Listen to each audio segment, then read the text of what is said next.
All right, everybody, Bryce here, coming at you with another real quick crypto market update. Now, there's certainly a bit of a dip in the market. It's been obvious for the past couple of months, but it's really accelerated here in just the last really week or so, where Bitcoin fell from $65,000, dipped all the way down as low as $58,000. It's stabilized right now, right around the anchored volume weighted average price from the beginning of the year. As you can see, this blue line. It's also squeezed right above the 200-day moving average, which is that green line right there. These are two very key long-term support levels. Now, my bet is that they're going to hold over the long term, although in the short term, we might see some dips sharply below it. There's still a little bit of leverage left in the market that needs to get squeezed out. So whether we go back all the way down to this support zone right around $45,000, or if we find support here at that $42,000 level, the jury's still out. Now, I'm of the belief that we're going to find plenty of support if we go down 10% or 20%. It's only going to stay down there for a short period of time. And that period, if it comes, will be a back up the truck, buy the dip sort of moment.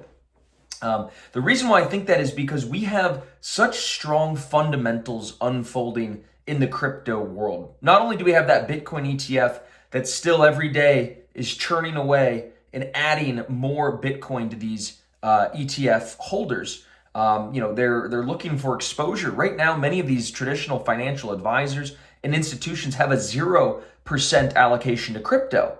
With these ETFs, they're slowly able to, dollar cost average into the market and slowly bring that allocation up to 1% or 2%.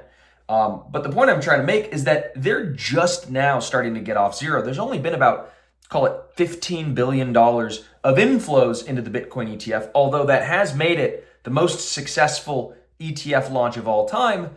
It's still a small smidgen, if you will, of how large these inflows can get. Remember, traditional financial advisors control about $100 trillion in wealth.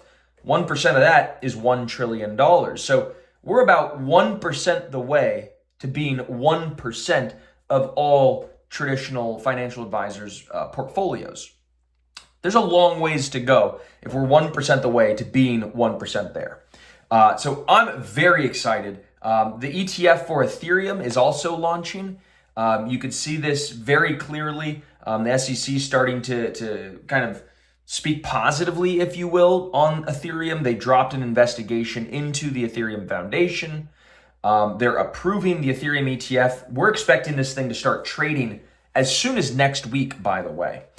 So there's a lot of good things. You have the BlackRocks and the Fidelities of the world that continue to add to their Bitcoin exposure, to continue investing in these crypto-related business ventures. This is momentum that is not slowing down. So sure, if we get a short-term dip, to me, that's a buying opportunity. In fact, in the last bull market, we saw about a dozen dips in Bitcoin that were 20% or more. Many of the altcoins dipped 20% or more, another dozen times. So to me, I've been in here for about 8 years trading the crypto markets. I'm not fazed by some of this volatility. And in fact, we ain't seen nothing yet. It's typically after those big sharp moves down that you see those sharp big moves back up, the rebounds. That's what crypto is really notorious about. So the moral of the story here is that you probably shouldn't be putting on leveraged positions right now. There's some uncertainty in the short term with us losing some key shorter term support levels and testing those longer term support zones. So no leverage. The other thing is that if you are feeling like, man, if this market fell another 10% or 15%, that's it. I'm got to pack up and go home. I'm out. Then that's a bad position to be. If you're feeling like you're over invested at these levels, maybe it's a good idea to sell a little bit, take some profits off the table, or protect from potential losses if we were to get a sharp dip.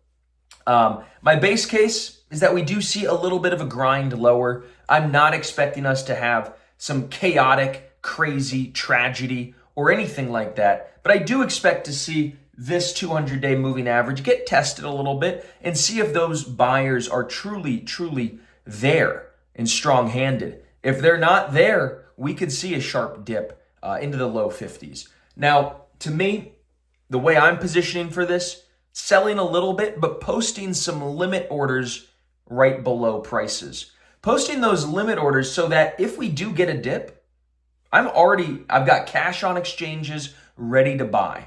And I'm getting my order filled as the prices are coming down. People are panicking, and we're buying from the panickers. Remember, you want to buy during the periods of fear and sell during the periods of greed.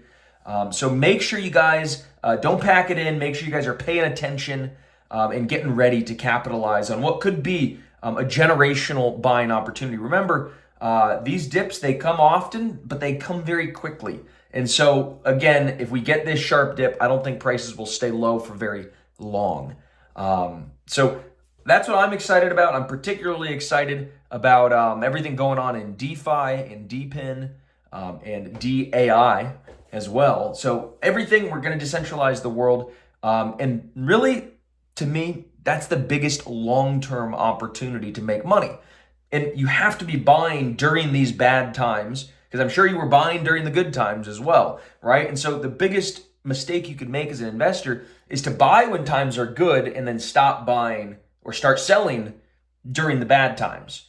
So to my, the way I kind of think about it is, well, if that's the worst thing you can do, then the best thing you could do is the opposite of that, which would be buying during the scary times and selling during the good times. So that's how I look at it. That's how I've been managing to stay around in markets for so long. You kind of got to respond to that gut. You got to respond to that gut. And when it's telling you there's fear everywhere around me and you're feeling fearful, typically the time that the bottom is close. It's always darkest before the dawn. And you got to respond to that and put on, your big boy pants, if you will, or your big girl pants, and buy. All right, guys, that's your market update. And I hope you enjoyed, hope you learned something. Also, real quick, if you don't already have a subscription to a service where you can get accurate buy zones, sell zones, technical analysis, fundamental analysis, all sorts of great live calls, videos, Crypto 101 university level material. If you don't have that, but you're interested, then I highly recommend that you check us out, because for $1, you can get a 1-week trial to Crypt Nation. So if you hit that link, hit that orange button below, you'll come and see what we have to offer here at Crypt Nation. Again, $1, 1-week trial. Come and see everything that we do. You'll get some incredible content, incredible actionable newsletters, buy zones, sell zones for the best crypto assets. You can get inside our heads and more inside Crypt Nation. $1, 1 week. We'll see you inside.